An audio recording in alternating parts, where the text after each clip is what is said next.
If you've been following the Sweet Freedom journey and myself, you might know that I lost my cat of 17 years, Billy Cart, Billy for short. And my cats were like my babies. When I lost the first one of that pair, it was I was inconsolable. My grief was so intense, I didn't think I was going to survive it.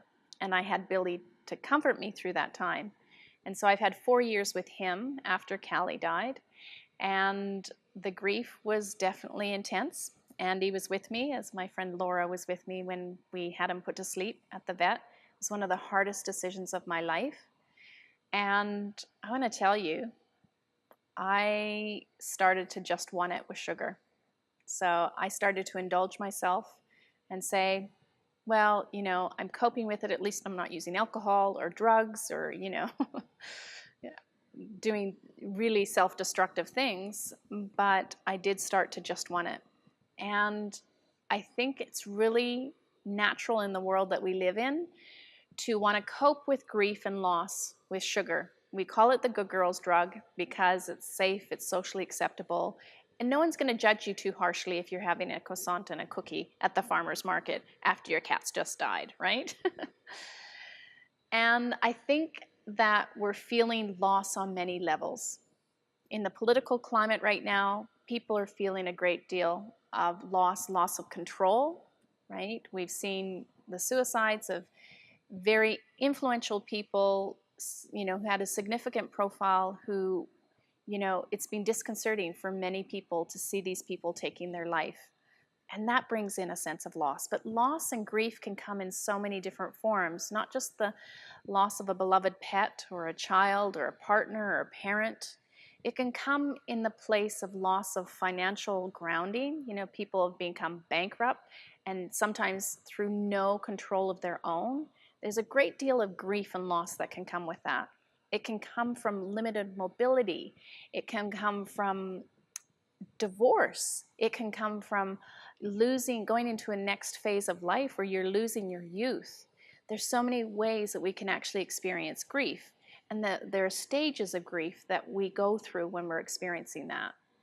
Today, talking about Sweet Freedom, I'm putting the call out to consider how you're actually dealing with grief and consider using nature to help cope with the grief as opposed to sugar. And I can tell you that I did allow myself some sugary things to kind of go and cope with the grief. And I allowed myself that, and I didn't beat myself up for it. And I then realized that this is not going to help me. Short period of time, and I got back on the Sweet Freedom train, and I started to do a few things that I'd like to share with you that I think are quite strategic. So I got out in nature. I started walking again, really important. Started to get moving my body. So when experiencing grief, there is a time where you might sit on your bed or on your couch or in the arms of someone who's comforting you, but there's really a place of actually getting out and experiencing the healing powers of nature. It really can help with your grief. Allowing yourself something that's sweet, if you're going to, go through it at the time, try fruit and seasonal fruit. Thank goodness for me, grieving's happening in summer and cherry season, which is a great safeguard for me.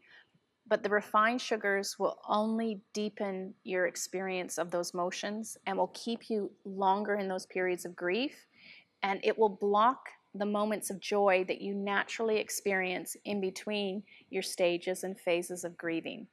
So swapping and upgrading your choices of sweetness to actually help you cope with the grief, and even better than that, to cope with the grief, to actually actively go through the stages. So get comfort, get support, allow yourself to have your feelings, and allow yourself to move through your feelings. So don't let anyone tell you that you're not grieving properly.